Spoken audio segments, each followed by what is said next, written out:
DMTV Info, votre chaîne d'information en temps réel. La politique, la santé, le sport, les faits de société, la musique, les rumeurs et bien plus encore. Vous découvrirez cela dans notre chaîne DMTV Info.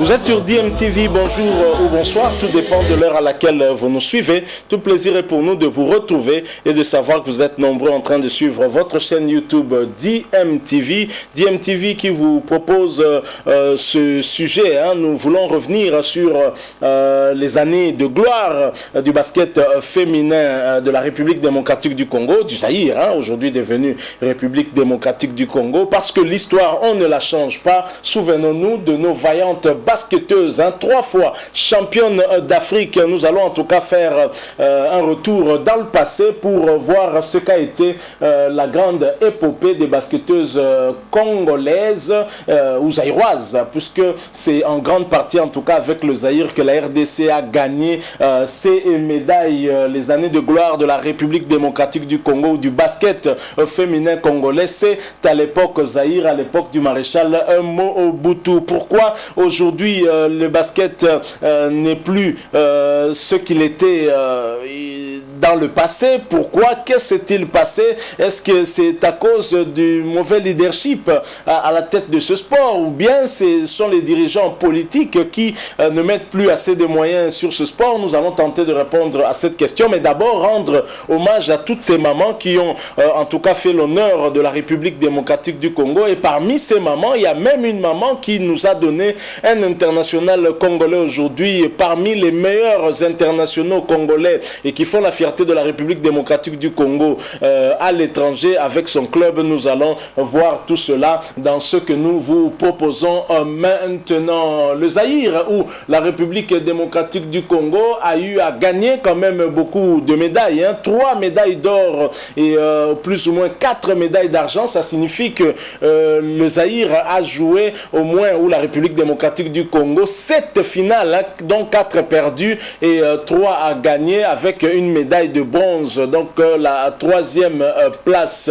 La RDC à un moment donné a d'ailleurs rivalisé avec le Sénégal. À l'époque du Zaïre, vous savez que le basket féminin était plutôt dominé par les Sénégalaises, et c'est le Zaïre qui avait décidé, qui avait en tout cas réussi à interrompre cette suprématie des joueuses sénégalaises du basket, et déjà notamment en 1981, où les Zaïroises avaient réussi en tout cas à battre les Sénégalaises lors de notre première finale. Ensuite, 2 ans plus tard, nous allons gagner une fois de plus la finale. C'était à Luanda en 1983, et 2 ans après, nous nous retrouvons encore une fois avec les Sénégalaises en finale, et cette fois-ci ce sera chez elles, à domicile, le pays organisateur. Donc malheureusement, nos filles qui ont fini par céder à la provocation, à la tentation des Sénégalaises,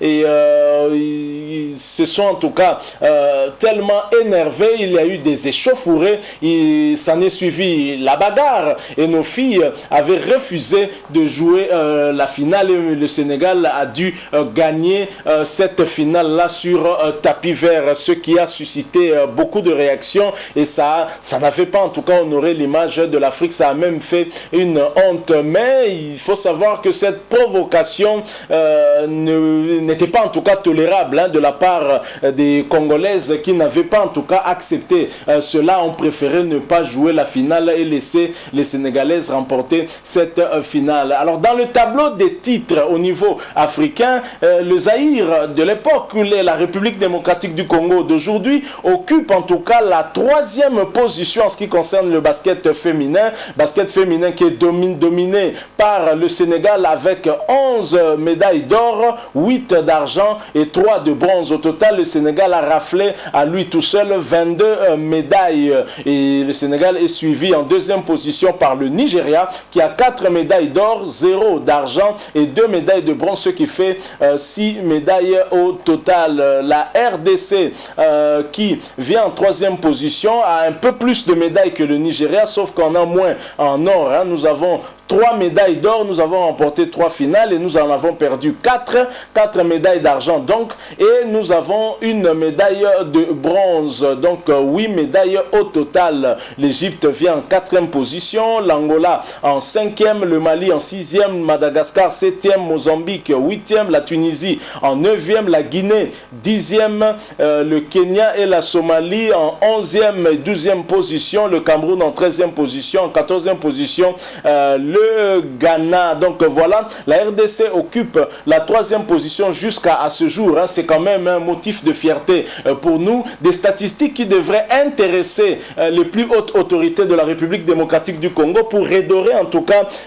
l'image de la RDC en ce qui concerne ce sport qui autrefois rivalisait avec le sport roi, le football. Alors maintenant, nous allons voir les titres des meilleures joueuses. Et certainement, parmi ces meilleures joueuses, nous pouvons compter aussi des Zaïroises ou des Congolaises. Effectivement, parmi les meilleures joueuses, nous comptons en tout cas 2 Zaïroises congolaises aujourd'hui qui ont fait partie des meilleures joueuses d'une compétition africaine de basketball féminin. D'abord en 74, on ne va pas citer les Sénégalaises qui ont eu à rafler en tout cas beaucoup de ces titres, mais nous allons voir les Zaïroises. En 1983, c'est Longanza Kamimbaya qui a remporté ce titre de meilleure joueuse, et en 1994, c'est Mwadi Mabika qui l'avait remporté. Alors dans la liste des meilleures joueuses, nous retrouvons donc 2 Congolaises, donc à l'époque du Zaïre, donc en 83 et en 94. Donc les dames de la RDC ont fait bien évidemment la fierté de la République démocratique du Congo. Et ce n'est pas fini, parce que parmi les joueuses de la décennie, meilleures joueuses de la décennie, figure en tout cas une Congolaise qui figure parmi les 3 joueuses qui se retrouvent sur cette liste-là et qui ont dominé en tout cas les années 90. Nous avons 3 joueuses de la décennie 90. Nous avons Mam Mati Mbeng du Sénégal. Nous avons Mwadi Mabika du Zaïre, aujourd'hui République démocratique du Congo. Nous avons Clarisse Machaangana du Mozambique. Donc parmi les 3 joueuses de la décennie 90, une figure en tout cas une Zaïroise, une Congolaise, Mwadi Mabika. Hommage à cette dame en tout cas qui a fait la fierté de la République démocratique du Congo. Souvenons-nous en tout cas de ces dames qui ont remporté en tout cas au moins 3 titres continentaux qui nous ont amené 4 médailles d'argent et une médaille de bronze. Alors parmi les équipes ayant remporté au moins 2 fois le titre continental figure également la République démocratique du Congo. Et parmi cela, nous pouvons voir sur cette liste, nous avons bien évidemment des pays tels que le Sénégal, nous avons l'Égypte, nous avons aussi bien évidemment le Zaïre qui a réussi à remporter en tout cas au moins 3 titres, je l'ai dit, donc nous avons 3 médailles médailles d'or dans cette compétition continentale. Alors, les plus grandes rivalités de la décennie, nous avons 1960-70 Sénégal-Égypte, Madagascar, 1970-80 Sénégal-Zaïre, 1980-90 Sénégal-Zaïre, Mozambique, 1990-2000 Sénégal-Nigeria, 2010, excusez-moi, Angola, Sénégal, Mali, 2010-2020 Sénégal, Angola, Nigeria. Et vous le remarquerez, la République démocratique du Congo, peu à peu en tout cas, ne figurait plus dans les statistiques des meilleures équipes africaines en ce qui concerne le basketball féminin. Nous avons énormément régressé. Donc les dernières statistiques que nous pouvons retrouver, c'est beaucoup plus vers les années 90. C'est quand même dommage. Ça signifie que le régime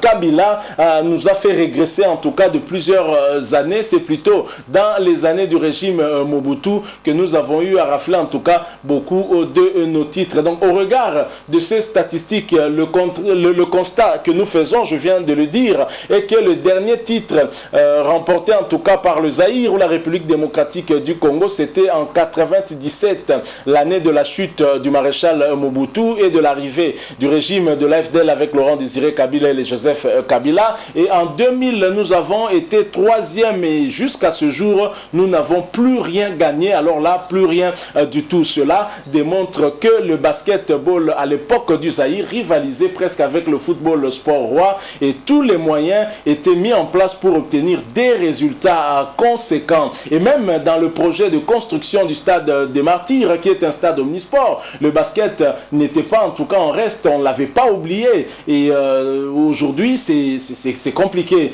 Alors, c'est quand même une fierté pour nous parce que on peut se souvenir de cette époque-là et dire qu'il est possible encore de reconstruire le basketball en République démocratique du Congo, surtout le basket féminin. C'est possible si nous nous appuyons sur les résultats que nous avons eus dans le passé. C'est encore possible. Je pense qu'avec le régime du chef de l'État Félix-Antoine Tshisekedi, cela pourra en tout cas être corrigé. Toutes les erreurs du régime Kabila peuvent être en tout cas corrigées. C'est du moins notre souhait.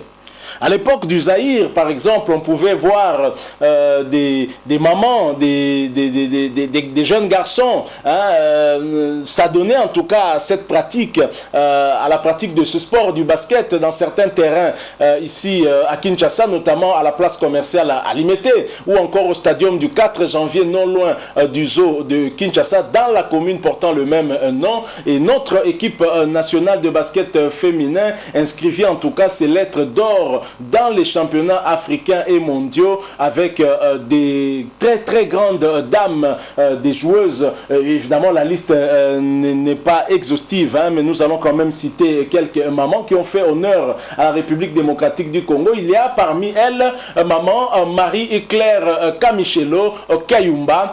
Nous avons Nguya Nakwete, Lingenga Lioko, Longanza Kamimbaya. Nous avons Bakununu, Evoloko Bokele. Nous avons également les sœurs Lomboto, notamment Philo et Mposo. Nous avons Bompoko, Mampuya, Ndombe, Mwadi et sans oublier Anto Mangulu, la maman du footballeur Chancel Mbemba. Celui-là qu'on surnomme le demi-dieu, celui qui fait la fierté de notre pays actuellement, le deuxième Congolais après Chris Chabani Nonda à atteindre les quarts de finale de la Champions League africaine. Chancel Mbemba qui a gardé Cristiano Ronaldo muet ainsi qu'Alvaro Morata durant 210 minutes. C'est à féliciter. On comprend pourquoi ce garçon continue à progresser. C'est un fils d'une sportive, maman Anto Mangulu, qui a écrit aussi une lettre de noblesse, en tout cas dans le basketball féminin ici en République démocratique du Congo. Le sport, c'est de la famille du côté de Chancel Mbemba, fils de maman Anto Mangulu. Et bien sûr, toutes ces dames étaient dirigées par l'entraîneur l'entraîneur Ngoy Wangoy. Mais bien évidemment, à côté de ces exploits, fruit de la persévérance des mécènes, notre basket n'a jamais eu des installations dignes de ce nom, malheureusement. Et c'est ce qui est vraiment triste. Et malgré cela, ça ne les a pas empêchés, en tout cas, de glaner des titres et d'être parmi les 3 pays les plus titrés d'Afrique en ce qui concerne le basketball et féminin. Alors, toutes ces grandes dames-là avaient récemment été honorées, Dieu merci, par l'actuelle première dame, Madame Denise Nyakeru Tshisekedi,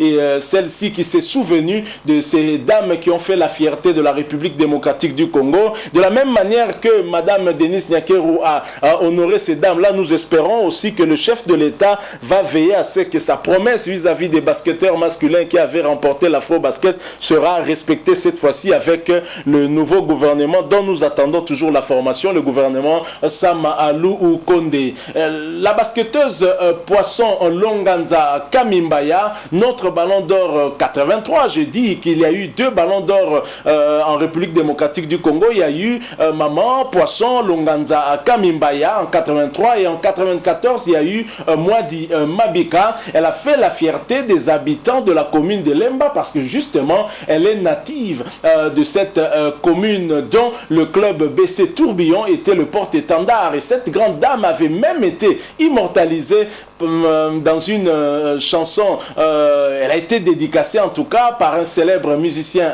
congolais, Koffi Olomide pour ne pas le citer, dans la chanson intitulée Sans ensuite, car en effet il faut aussi le savoir, Koffi Olomide a également passé toute sa jeunesse dans cette même commune de Lemba. Donc voilà ce que nous avons voulu vous proposer aujourd'hui, ce sujet en tout cas sur nos basketteuses qui ont écrit en tout cas des lettres de noblesse de notre basket sur le plan africain. Mais aujourd'hui, le basket féminin est resté à la traîne. Pourquoi? Depuis l'arrivée du régime Kabila et surtout Kabila fils, depuis 2001, les basketteuses ont été laissées pour compte orphelines. En cas, et nous espérons que le chef de l'État actuel, vu que la première dame avait déjà eu à honorer ces mamans qui ont fait l'honneur de notre pays, et nous espérons en tout cas le chef de l'État va pouvoir relancer ce sport qui a fait honneur à la République démocratique du Congo et qui a permis d'ailleurs à la RDC de figurer parmi les 3 nations les plus titrées. Je pense qu'on ne peut pas oublier cela. Et dans l'encadrement de la jeunesse et des jeunes filles,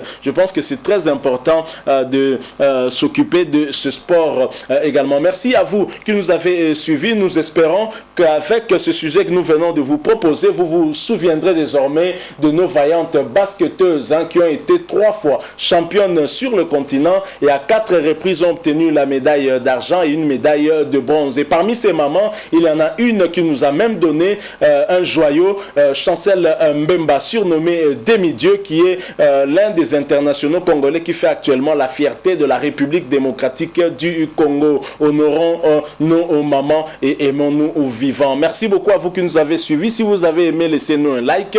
Vous avez un point de vue à partager avec nous, n'hésitez pas de nous laisser un commentaire. Merci aussi de vous abonner à cette chaîne DMTV et n'oubliez pas d'activer la notification juste en cliquant sur cette petite cloche que vous verrez apparaître parce qu'elle vous permettra de ne plus rien manquer des prochaines vidéos que nous allons vous proposer. Encore une fois, merci à vous de nous avoir suivis, d'avoir partagé ces quelques minutes avec vous. Nous espérons vous retrouver très bientôt si Dieu nous prête vie. En attendant, portez-vous bien et DMTV vous dit au revoir.